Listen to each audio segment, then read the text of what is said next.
Epic had a busy week. They had a very busy week. I mean, we've been talking about how much money these guys have been making with Fortnite, and they are definitely putting that money where their mouth is right now. Because during the Game Awards itself, they actually showed off for the very first time the Epic Game Store and some of the features it's going to have compared to other gaming marketplaces like Steam. So let's go ahead and jump into it. Yeah, the biggest thing, and it's just right off the top, they're taking only a 12% cut. Yep. Everybody else, and not just Steam. When you look at iOS, you look at PlayStation, the industry Microsoft, standard, 30% off the top. Epic Games is only taking 12%. And in addition to that, Epic Games charges a 5% premium for games that are developed using the Unreal Engine 4. Right. So like if you put it on Steam, they have to pay Valve 30%, and they were paying Epic additional 5%. So 35% of their profits were going to somebody else. On Epic Game Store. On the Epic Game Store, I'm sorry. On the Epic Game Store, you don't have to pay that 5%, and you're still only paying the 12%. So you're keeping a lot more. There's already been some rumblings of developers delaying releases on the Steam store or even canceling them to release it onto the Epic Game Store. And we talked about Discord jumping into the marketplace. Yep. And the difference between Discord jumping into the marketplace and Epic Games is Epic Games. Epic Games is huge, especially if they have the biggest game out there. They are known to developers because tons of developers develop on Unreal Engine 4. So they're like, well, they have the ability to run this marketplace where Discord may be more of a question mark. Epic Games is not. No. And they went straight for the jugular, man. Oh yeah, absolutely. Absolutely. And like you said, the amount of money that they're pulling in on Fortnite, they can afford to do this. Yeah, and that's why they're taking they can actually take that hit and go below the industry standard, which is the 30% cut. I mean, that right there is incentive enough, if you ask me, especially if you are an indie developer. Yeah, absolutely. Indie mid tier, but even as a major developer, AAA developer, think about it. If you're selling, if you're pushing $10 million in sales on your Call of Duty game, and you have to give $3 million to Valve or $1.2 million to Epic, I mean, it's a no-brainer. It's a no-brainer. Yeah. So for small developers that aren't going to sell as much, and for huge volume developers and publishers, both benefit. Everybody's going to benefit. Absolutely. Substantially. Absolutely. So it's a no-brainer. I'm definitely going to keep my eye on it. The store is open now. Yeah. There's only about a dozen games on there. But Ashen is on there. Ashen is a new release game that just came out, right? Yeah. Of course, Hello Neighbor's on there. Subnautica. It's the prequel to Hello Neighbor. Hello Neighbor Hide and Seek or something. Yeah, Hide and Seek. Yep. Hades that's an early access game. And they're even giving away Super Meat Boy if you're interested in that. So I mean, this is something I'm going to definitely keep my eye on. I don't have a problem buying games from Epic. Me neither. My thing is, are they going to be more sales, or is it going to be more likely that the developers lowers the price of their game or throws a game on sale because they can still sell the game for 10% less and still take home more than they were taking home on Steam?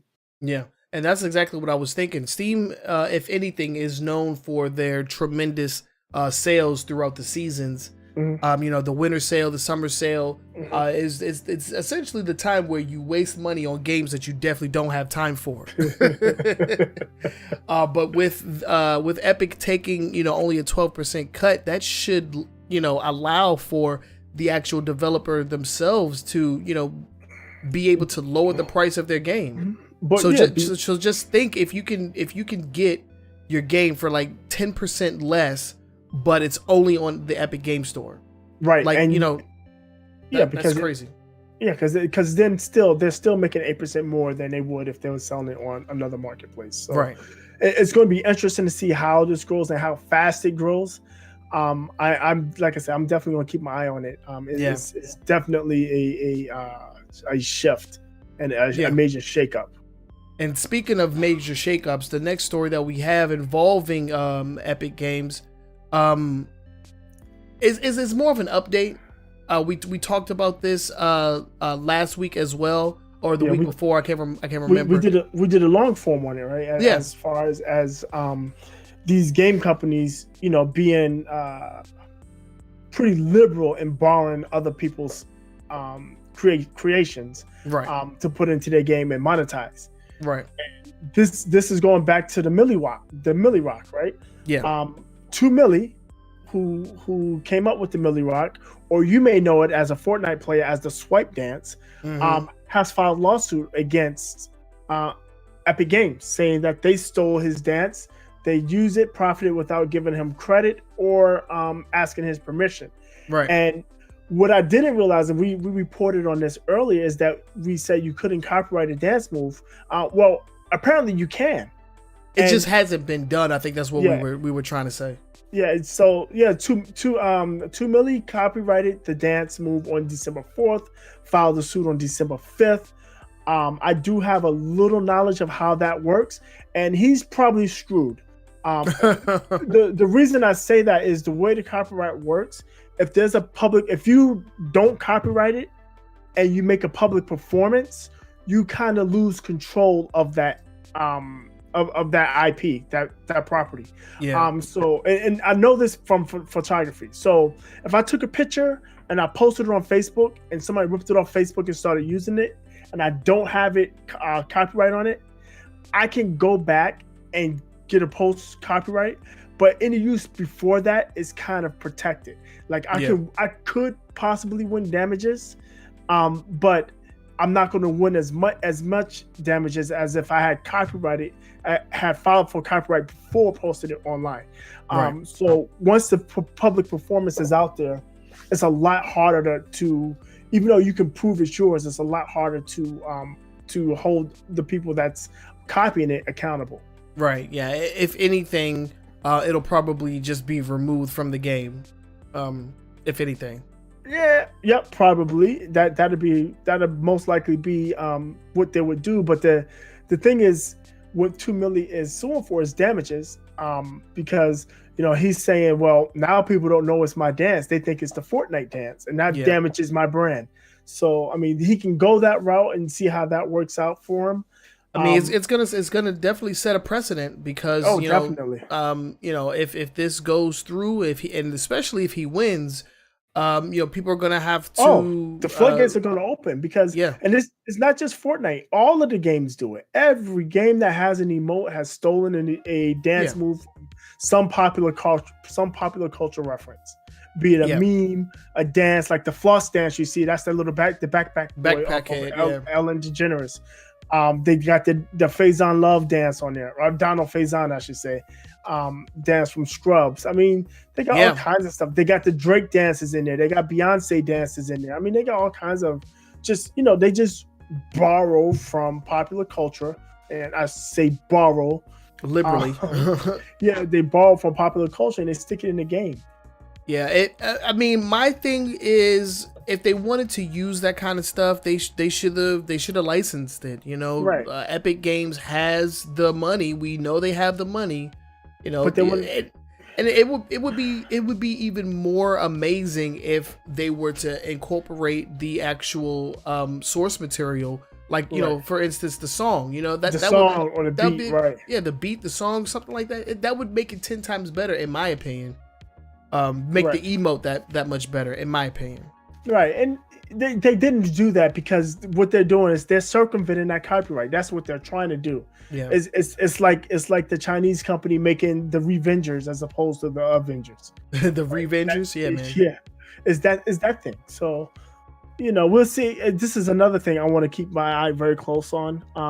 Because like I said, the copyright law is fairly complex, but when it comes to getting damages, it's pretty straightforward. If there's been a public performance and and somebody's copying off your public performance and you have not protected your copyright, you're kind of up shit's creek.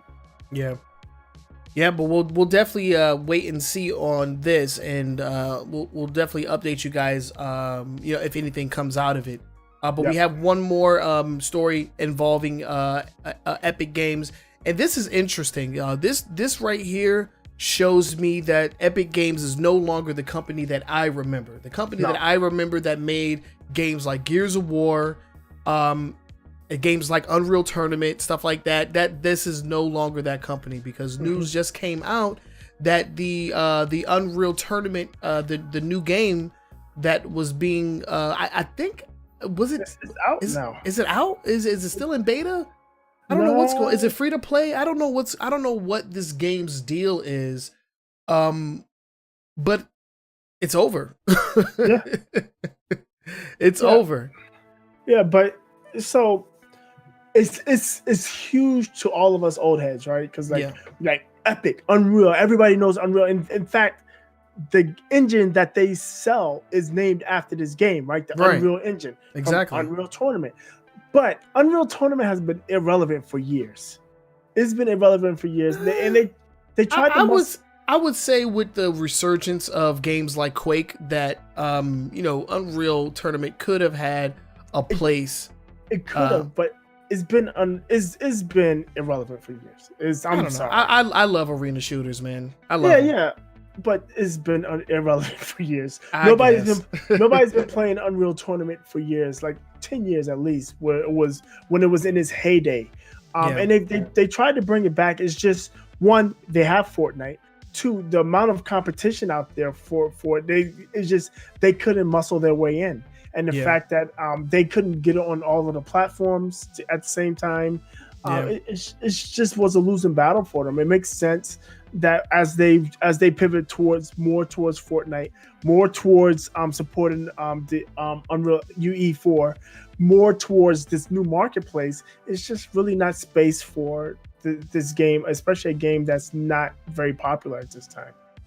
Yeah, I don't know. It showed a lot of promise when we first heard about it. I remember when they first announced it, and we're talking about it. We gave our opinions right here on this podcast. Yeah. And it showed a lot of promise. I am a huge fan of the fast-paced nature of arena shooters. I love Unreal Tournament and its crazy wonky weapons and the speed and the freaking space jumping and all that. I love it. I'm a Halo guy, so that's this is my bread and butter essentially. But I could never really get down with this most recent build of Unreal Tournament, and I guess they're just gonna put it to rest. Yeah. I mean, they got bigger fish to fry. Yeah, it's the end of an era. Doesn't mean it won't ever come back, but right now it's just not a place for it right now. When you look at the Battlefields and the Call of Duties and the Destinies and the Rainbow Six Siege and I mean, you can go on and on and on with the shooters. It's just it's just no room for it to muscle its way in. And considering that it's just a shallow arena shooter, you just play the game. No story mode, nothing like that. Right, nothing compelling. I mean, the replayability is in the PvP, and if it's not enough people playing it, it's just not going to be out. It's not going to be there for you. Yeah, and I believe this was a free to play game. I can't remember. But it was free to play, and I think you got like 2 or 4 characters, and either they rotated or you can just unlock more, what have you. But something like that, yeah. But it definitely wasn't a traditional Unreal Tournament. No. So it's they're no longer going to be developing it, or putting development hours into it. Are they going to be shutting the game down anytime soon? They didn't note that. That's actually not noted. Let me look again. So the current build will remain available for the time being, but for the time being, yeah. There's no date as to when they're going to shut it down. But I mean, once they pull the development resources off of it, the end is nigh. Yeah. This has been out for open development began in 2014. So this game has been being worked on for quite some time. Yeah. And it just goes to show you that Epic Games is like their focus isn't in Unreal Tournament. It's not in that IP. It's in Fortnite, and it's in the Epic Games Store. That's where their focus is. To be quite honest, I think they probably would still be developing in this game and pushing it out if Fortnite wasn't as big as it was. Because remember, Fortnite just came out. Like, we think it's like Fortnite's been forever. Fortnit's a year old. You would think it's been forever. Year. They're in like season 7. Yeah. you would think they've been out for years. Yeah, it just came out in October of last year. And the Battle Royale mode, I should say. Yeah. I think the actual game came out August. Something like that. The multiplayer game. I mean, the single player mode. Yeah. Campaign mode. But yeah, I mean, the game, I think if Fortnite wasn't at the super successful runaway juggernaut that it is, we might not be talking about this. But considering that, like I said, Unreal Tournament, there's not much room for it, and the fact that they have Fortnite, it's just like, why? Yeah, well, why waste the manpower on something that isn't making us millions of dollars a day? Right, exactly. That's exactly what Fortnite is doing for some odd reason. It is just making them oodles and oodles of cash. They opened up a new studio as well. Remember we talked about that a while ago. All the money. Yeah, all the monies. Yeah, so that's the news on Epic Games. We're gonna go ahead and move on, and we're talking about Bethesda once again. Oh my God, Bethesda, the dumpster fire that has been Fallout 76. It just doesn't end, man. Yeah, just like the zombie apocalypse, the apocalyptic future of Fallout. This negativity with this company, their fall from grace, it continues. Because news came out that, oh God, customer information from the Bethesda's websites has been leaked, giving away customer information. And this includes what? So the story goes.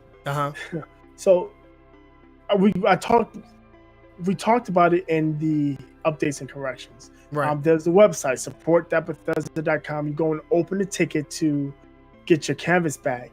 What Bethesda actually did, somebody on their IT team did, is they gave everybody, all the users, read-write access to the tickets.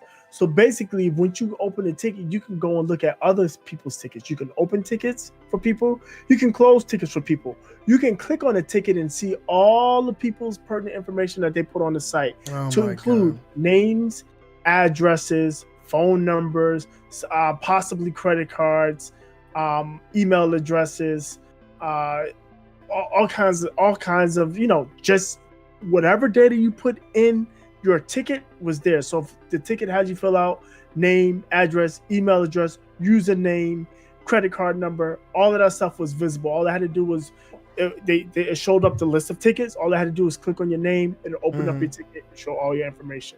Now they fixed it fairly quick. It's unknown if anybody scraped a ton of information or anything like that, but it definitely is an embarrassment for them to have done something like that. Yeah. The fall from grace, man. That's what I've been calling this entire Fallout 76 rollout since its announcement. It's just been downhill for those guys. And I blame this on ZeniMax, because ZeniMax has been spending so much time suing Facebook. They haven't been keeping their kitchen clean, and they're having troubles. Yeah, they're definitely having troubles. Something needs to happen over there at Bethesda. With the poor rollout of the game, the horrendous customer support when dealing with customers that paid $200 for your product and didn't get what was advertised.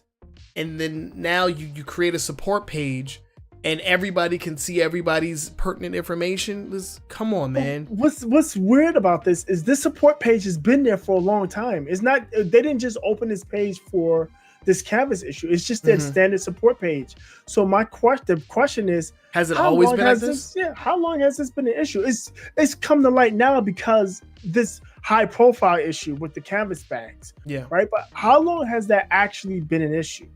Is this something they did when they added the canvas bag, the canvas bag, or is this something that's been there for who knows how long and nobody really noticed it?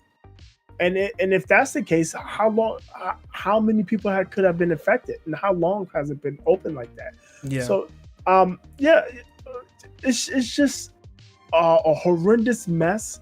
And they can't get out of their own way, and it's like I said, it's a fall from grace, because Bethesda was the studio for great games. It's just they're so busy, rehashing old stuff on old, outdated engines. Because like you said, Fallout 76 has issues that Fallout 4 had. Yeah. Which clearly shows that they just used the same engine and pasted, copying. It's a copy and paste game, and it's ridiculous. I don't know where they're gonna go from here, but I mean, look at the bright side. They can only go up from here, right? No, there's still farther down they can go. Farther down the rabbit hole. Yeah, I don't know, man. I'm not sure what it's gonna take an act from video game Jesus to bring Bethesda out of this freaking hole that they've dug themselves. To a lot of people, Fallout 76 was not something that they wanted. I mean, I've purchased every Fallout game since Fallout 3, and as soon as they announced 76, I was like, yeah, I'm not buying that. Right. That's not a game that I want to play. So you basically run around unless you're playing with friends, you're running around by yourself. Every now and then you might run into another player who's going to beat you up because they're cruel. So yeah, it's sad, man. It's sad because Bethesda, like we keep saying, has always been a studio synonymous with very, very entertaining video games, and that just now they're known for a lot of other stuff. Yeah, stuff that's not so good. Not so good. Yeah. That's no good. That's what Sonic used to say. But yeah, we're gonna go ahead and move on to our next story. And these are the 5 top stories, man. We're kind of like blowing through these. But this next one, I actually want to spend a little bit of time on this because this is quite interesting. Supposedly, it's being reported that in an upcoming update, Street Fighter 5 Arcade Edition will start showing gamers ads during points in the games. There's going to be in-game advertisements in Street Fighter 5. They stated that they're going to be placed in 3 different places, and that players will have the option of turning them off. Which begs the question, why even put it there if they have the option to turn it off? I don't understand it personally.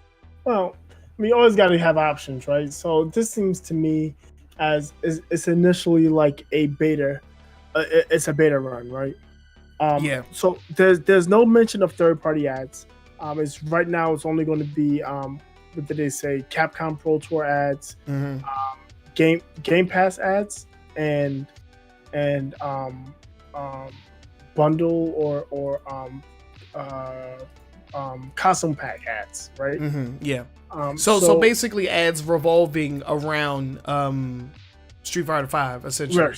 Yeah, Street Fighter 5 microtransactions outside of the Capcom Pro Tour. Now they did mention that they said that a sponsor will appear in the versus screen before battle. So that opens the door for third-party ads. Yeah. Now, first thing I'm gonna say is Street Fighter 5 is not the first game. It's not the only game that has in-game ads. No, definitely. I mean, I've played plenty of games. Burnout Paradise, you were blasting through billboards with Coke ads and whatnot. Right. Yeah, there's always been ads in video games, and even in current sports titles, there's ads everywhere. Right. So implementation is, I don't know how I feel, because then if you leave the ads on, you earn more fight money when you do your ranked and online battles, right? Yeah. So you can earn more fight. You said, let us show us some ads, and we're basically they're kind of paying you to see ads, to watch the ads. I don't know how I feel about this. It's weird though. It's weird. So here's the 3 places that they're gonna show them. It's gonna be you'll be able to see advertisements or logos on costumes. So like for instance, there's like reused gloves will have like logos like for the Capcom Pro Tour on his gloves, or for like Balrog, he'll have it like on his head or something, like on his hood or something like that. Then they'll also show ads during loading screens. Which if you're playing on console, that's bad, because the loading times on console is actually pretty horrendous. PC Street Fighter V doesn't really suffer from crazy load times, but I would imagine like during like the connection phase between like an online match, you might see an ad there. And then the actual stage, some of the stages will have logos and ads as well, and that isn't new, because the Ring of Destiny has like Capcom Pro Tour. The Pro Tour, the Pro Tour logo is like, scattered all across that, and that's been a thing, since they came out with that stage. And as a matter of fact, when you actually purchase the Ring of Destiny or whatever it's called, it was like it actually, I think it cost more than the traditional stage, and those proceeds went to the prize pool for the actual Capcom Pro Tour.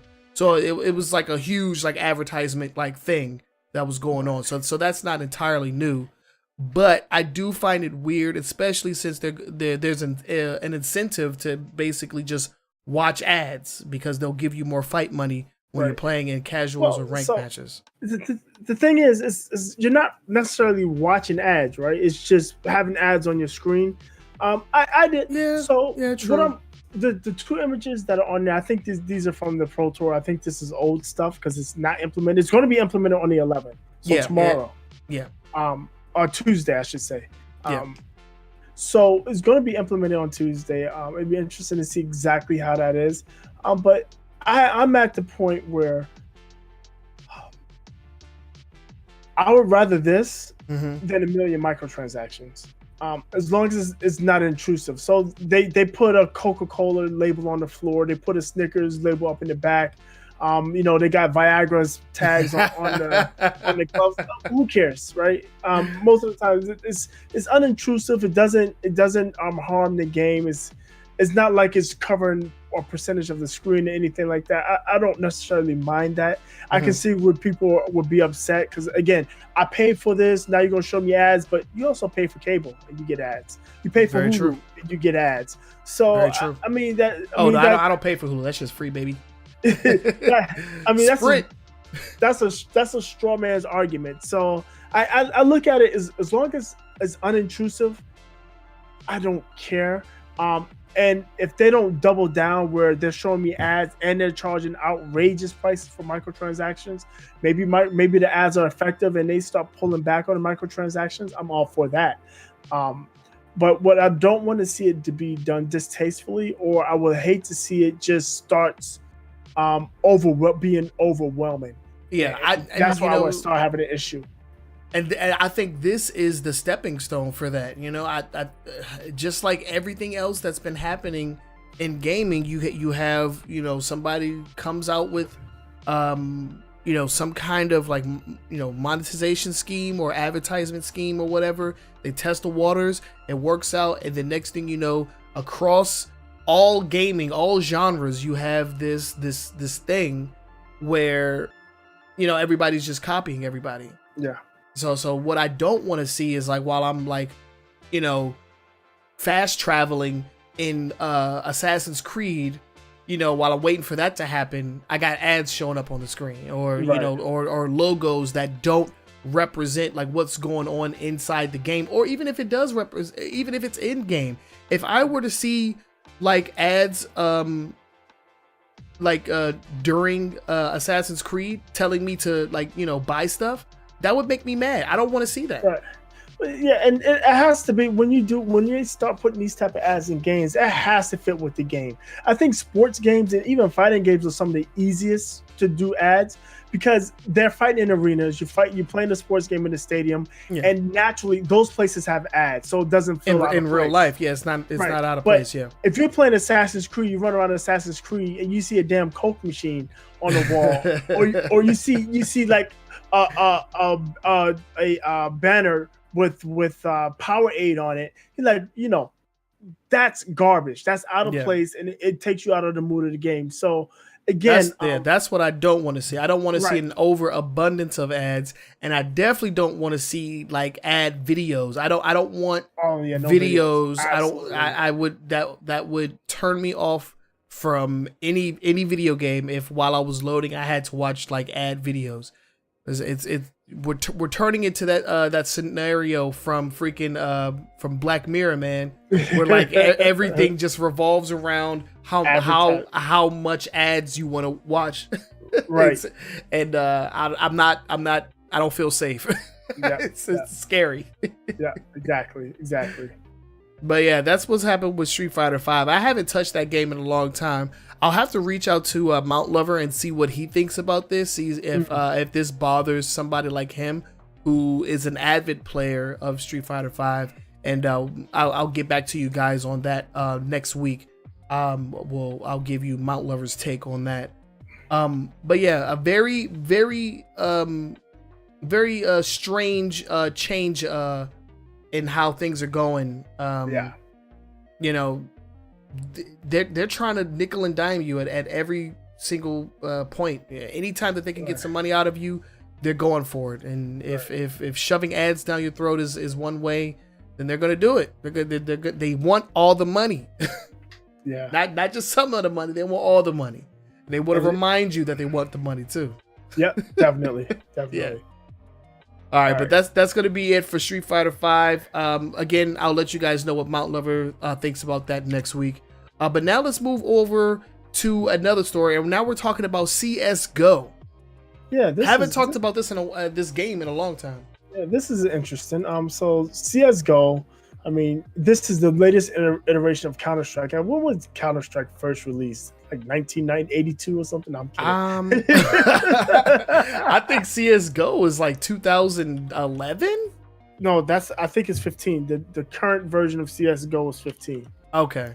I think it's 15. Really? No, 12. I'm sorry. Yeah, 11, 12, something like that, man. Yeah, that shit's old, my guy.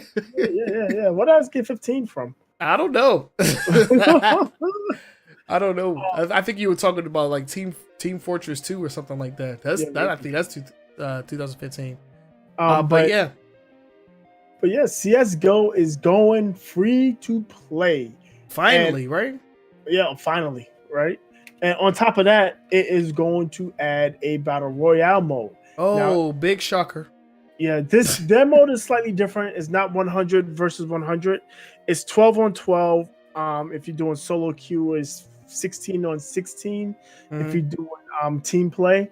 And the way it works is you actually have to select a spot on the map that you're going to drop in. Mm-hmm. And, it's after that, standard battle royale rules, right? Okay. So there's that. They're going to change. So if you've paid for CS:GO, which if you're playing CS:GO, you paid for it. Yeah. You're going to be put into a tier. They call it the Prime tier, and you will only matchmake with Prime players. I'm assuming that matchmaking will be quicker. If you're just on the free-to-play version, you're not going to match. You're going to be in a different matchmaking tier to match with people. If you want to get, that's actually a good idea. So it's essentially it's not changing the economy or the matchmaking for the base game. The only thing that will be changed is for the new people coming in, playing the free version. Right. That's actually pretty dope. Right. And then if you want to get into the Prime tier, you pay. It's going to be $15 to get Prime status. It also gives you access to special weapons and weapon cases, special items, and other things. Of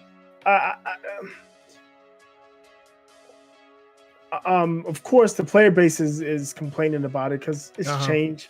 But to be quite honest, if you've been playing CS:GO, you it's no different to you. It's You just pick up and play business. the Yeah, same way. business as usual. Yeah. So would be I didn't see any mention of seasons or anything like that, so I don't see where it's going to be ongoing charges for it. So I don't see where there is a huge issue with how this game is being converted. On paper, it seems like a pretty decent idea. Right. The battle royale mode is going to be called Danger Zone. Yes. And it's just a new mode in the game, so it's optional. I don't know. This does not seem all that bad in my opinion. If I had like, let's say I bought Evolve, another game that went free to play. If I had bought the game and I was playing it, every day, and then they made it free to play, but they're essentially like separating the two player bases. So the free to play guys are playing a free to play version of CS:GO. Exactly. And and for me, it's business as usual. I like that because not all the time will you get that scenario. Because once a game goes free to play, you essentially have to change the entire economy to revolve around a free to play market. Right. But in this instance, they're keeping them separate but equal. Right. Sorry, that was funny. But yeah, that's pretty cool. They're keeping the base community, or the base what's the word I'm looking for? Player base. They're keeping them together. They're making it change for them. They're making it not change for them. Yeah, and it's going to be different. That's pretty cool. Yeah, unless I'm misreading into something. For everything I've read, I don't. That's what it seems like to me. Yeah, and I don't have any problems with it. Right, and I mean, CS:GO is an old ass game anyway. It's it is definitely a esports stalwart. It is like one of the top tier esports games, and that's why it's still relevant. Yeah, because of the esports. So, yeah. And after good for you guys. Yeah, and after so many years of being out, just let people play. If people, it'll be a very good way to get new people in. Heck no. Yeah, no, I'm done. I've seen like pro CS:GO play. Like I mentioned, one time I was on vacation, and we were getting ready to go to bed, and I just turned on the TV. It was like TBS, and it would just. I thought I was watching Twitch or something. I was like, why is CS:GO on TBS right now? But yeah, no, the pro level play looks ridiculous. I would never get caught trying to play that game. No. Could not catch me playing that. But besides that, this seems dope in my opinion. Yeah. Yeah, they're keeping the player bases separate. They're making sure that nobody's being left out, allowing for new people to get in, and I think it's a win-win. But we'll have to see. Like, when is this actually supposed to take place, or has it already gone live? Yeah, that's a good question. I don't think it's definitely has it gone live. It's going live in the December update. They didn't give a specific date. Okay. Yeah, so sometime this month. So once it goes live, we'll come back and we'll revisit it, and we'll let you guys know what everybody's thinking, and then we'll give a second opinion on actually what's going on. Right. Yeah. So let's go ahead and move on to the next story, and this is actually going to be our mini recap of the Game Awards. We talked about it a little bit earlier in the show. The 2018 Game Awards went down on the 6th. Was that the 6th that it happened? It was Thursday. Yeah. I think that Thursday was the 6th, right? Yeah. Yeah, Thursday the 6th. Yeah. And man, a lot of announcements. I was watching it on Twitch, and a lot of people were just saying like, man, this entire award show is just filled with ads because there was a lot of like world premieres and trailers that went on. Yes, and we're just gonna go down the list for those of you that go ahead. Just saying for those of you that didn't catch it and want a quick recap of everything that happened, you can check that out on our Facebook page. We'll have our show notes, which will have links to all of our sources. You can check everything there because we're not gonna go through everything. It'll take us an hour and a half to get through all of this because there was a lot that went down. But go ahead. First, let's just go through the winners, right? Yeah. So the biggest winner was God of War. I think they had 3 awards, including Game of the Year. Game of the Year. I was actually surprised that Red Dead did not take that one. Yeah, I was too. I was a bit surprised that Red Dead didn't get it too. But I was rooting for God of War, man. I'm gonna be really honest with you. Red Dead is not doing it for me. It's all right. It's not. It killed the travel is killing me on that game. It just makes me, I played the other night for like an hour and a half. I think I got 2 missions done, and you spend too much time riding on a horse. I hate it. Yeah, it drives me mad. Stop it.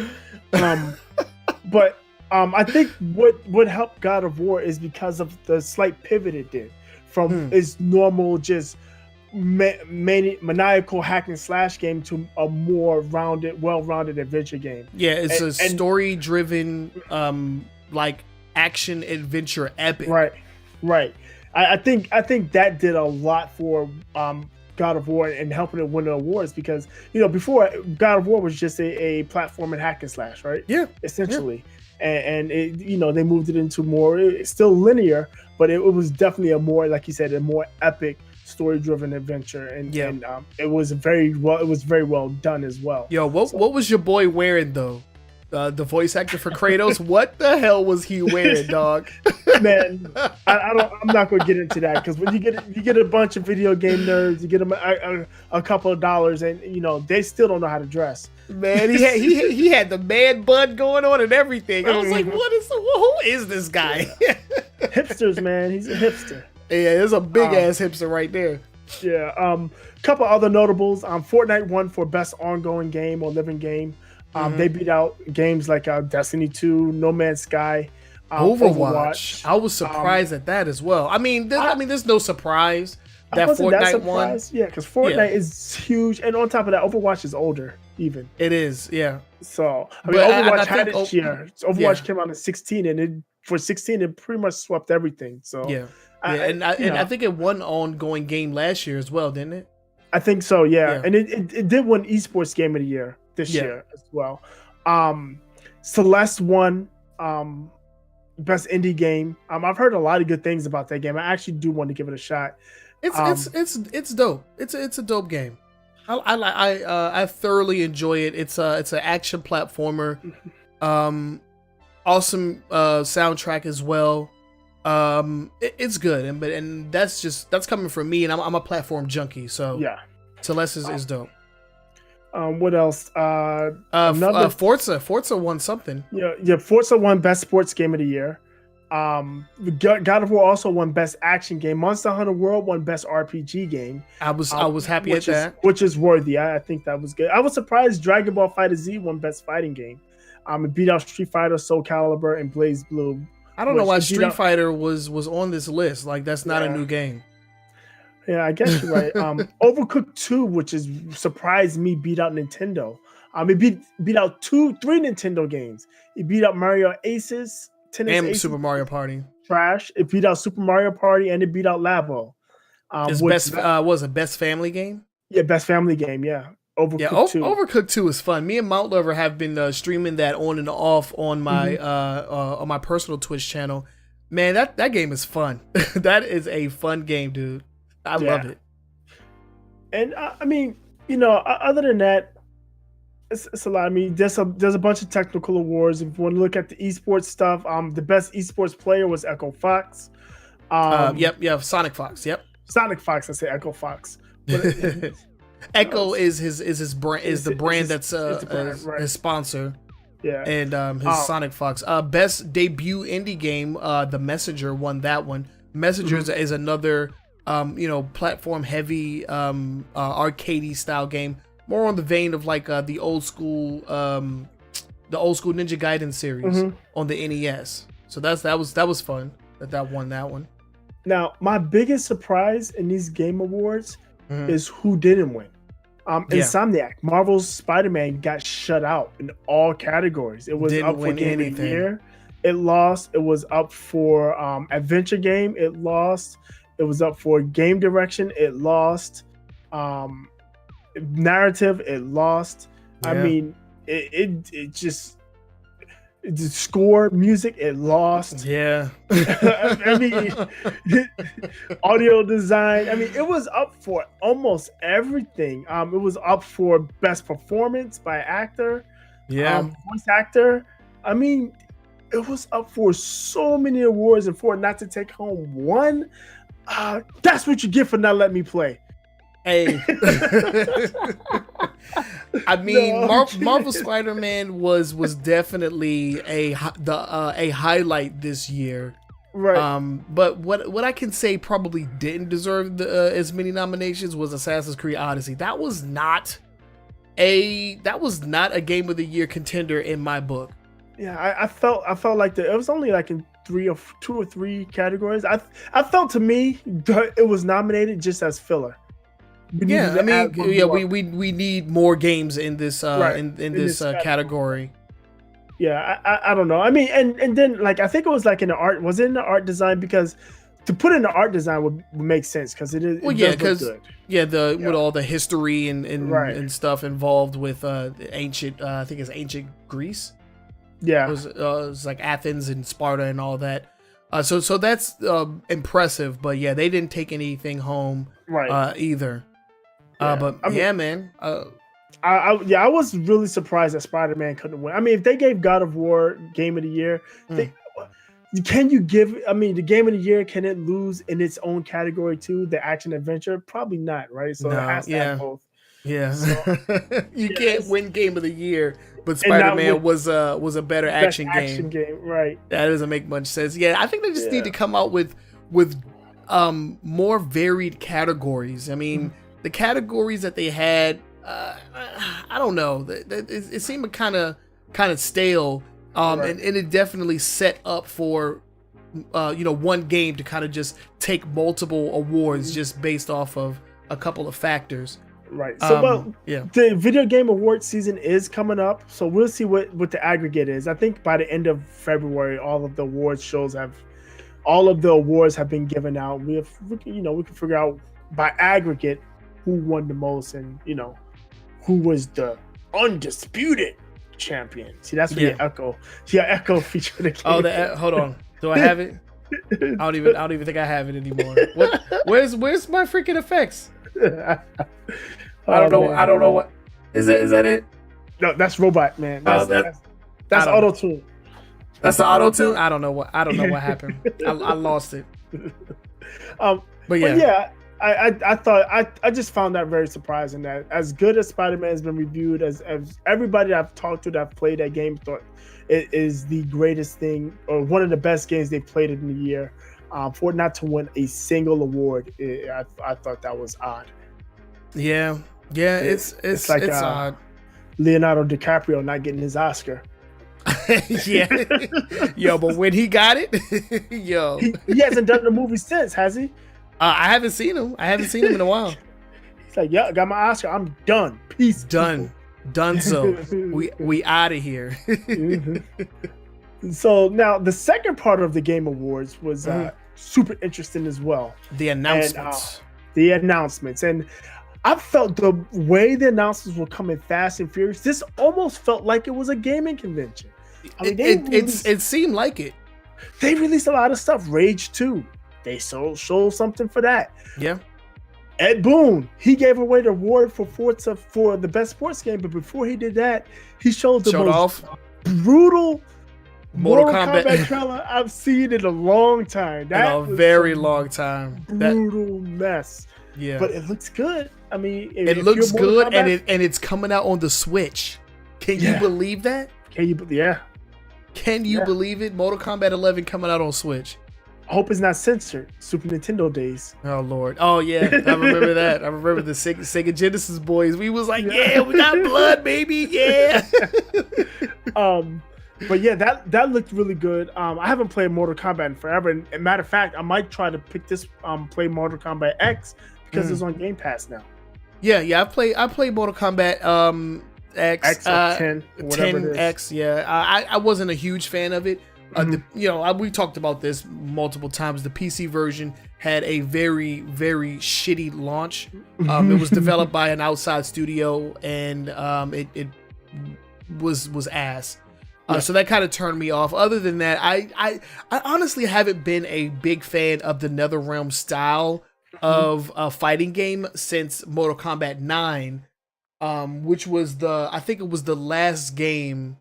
Or is either the last game before the reboot or the game that actually rebooted the franchise? I can't remember which one. I think 9 was the reboot. 9 was the reboot. Yeah, 9 was my favorite out of the more recent ones. And I'm including the Injustice games as well. I haven't really had fun. I just don't like the whole like dial in your combo and just like watch it happen. I'm not a big fan of that. But we'll see. The cinematic trailer that they showed off was definitely brutal. If anything, I'll get Mortal Kombat 11 just to see the story, because I am a huge fan of those characters, and I would love to see what happens after after the end of the previous game, because some shit got real. I don't want to spoil anything for you since you're gonna pick it up. But yeah, it should be pretty interesting. They've been teasing some kind of like adventure mode, which is going to play similarly to another game that people have been like fiending over, and that's called Mortal Kombat Shaolin Monks. And it was a co-op beat 'em up game. Yeah, I remember and that. Oh god, that game is so fun. One of my favorites. And they told the story was of it 360. Yeah, that was a 360 game. Or was no, it that was PS2? Xbox. Yeah, Xbox PS2. Yeah. I remember that game though. Yeah. I played that. Hella fun. Didn't Sub-Zero have his own game? Sub-Zero had Mythologies. That was a 16-bit game. And that was 64. That was 64 PlayStation. And then Raiden had a game too, right? Did Raiden have a game? I don't remember that. I know Sonya. I think Sonya and Jax had a game on the PlayStation. Maybe that's what. I know it was. I remember 3 of those games. Yeah, something like that. But besides the Mortal Kombat nostalgia, we got the trailer for the new Far Cry game, New Dawn. Which is dope. I got to jump back into it because I spoiled it for myself. Because I watched your stream. I mean, you were streaming. I was like, "Oh, Trenell's on. Let me watch him." And you were just finishing the game. I was like, "Son of a bitch!" Yeah, I spoiled the ending for you. Sorry. It's not your fault. I was not a fan of the ending of Far Cry 5, and this looks to be a direct sequel. It picks up after the nuclear fallout. Spoiler, I guess. Sorry. But everything dies. Fallout 5. Yeah. So that's interesting. And look, because we've never really had like a direct sequel follow up. Yeah, I don't think so. And let me say this: Fallout. I keep saying Fallout. Far Cry. I think I said Fallout too. Yeah, Far Cry 5 is a fabulous game. I loved all of the time I was in it. The only reason I stopped is because I spoiled it for myself. But I'm going to go back and finish it because I want to. I'll play it with you. And I'm definitely going to. This is definitely on my list. And what I found interesting at the Game Awards is most of the stuff they showed is like it's coming out next year. Yeah, they didn't like 2 years down the road. Like Far Cry is coming out next year. Mortal Kombat's coming out next year. They talked about the only thing that they showed that we have no idea what it is the Dragon Age, which was just a teaser. Yeah. Showed off more Devil May Cry 5. Yeah, and they announced the Xbox exclusive demo, which is out now. Yeah. What also was really cool is Ashen. They showed that coming out and launch day title for Game Pass. Yeah. So if you want to play Ashen and you have Game Pass, it launched, and this is a third party. This isn't a first party Xbox game. This is a third party game. I mean, it's a mid. I would probably call it an indie. Yeah, it's an indie, like maybe slightly under mid tier. Yes, it's in between indie and mid tier. Yo, that Hades game, that looks good. Yeah. That looks real good. Yeah. The hack and slash dungeon game. Yeah, that looks really dope. That's my jam right there. I'm all about those. They showed the Psychonauts 2 trailer. Yep. That was kickstarted, I believe. Yep. What else? What was the game that they showed that people love? Oh, Outer Worlds. Obsidian's game being made by Obsidian. Yep. Yeah, the Outer Worlds, and it's not going to be an Xbox exclusive. This was before Microsoft the acquisition. I think it's being. Oh, they said there is a publisher that's behind this that owns the rights or has the rights. Oh gosh, because I was reading an article about that whole thing. It's like, why isn't the Outer Worlds? And he's like, well, we showed everything we had to Microsoft. This one was before, and we were working with our other partner on this well before the Microsoft talk started. So I mean, that makes sense. I mean, games take years to develop. I mean, Microsoft just bought them like not even barely a month ago. So. Yeah. What else did we see? The Last Campfire, blah. They showed a little more of Anthem. They announced alpha for Anthem coming in January. It's January? Yeah. Yeah. Still nervous about that game because EA and all that. Right. The other thing, they showed the new PUBG map. They showed the new creature, level builder in Fortnite. I think that's about it. That Fortnite build thing that was very cryptic of them. I was like, because they did something, they showed something while they were like on screen, and that was actually happening in game as well at the same time. It was kind of weird. Right. So it was definitely a packed show. Oh wait, yeah, the biggest announcement, we can't forget it. We talked about it before we started. Marvel Ultimate Alliance 3. Boys. Yes. Marvel Ultimate Alliance 3 is coming, and it is a Switch exclusive. That was shocking. Exclusive. I'm not happy. I think I got it working. Exclusive. Yeah, I'm not happy that it's an exclusive to the Switch. No. Because Ultimate Alliance was definitely, and it has always been, a multi-platform game. Right. But this is probably another one of those projects that people have somebody's wanted to. I don't know who's developing it either. I have to look that up.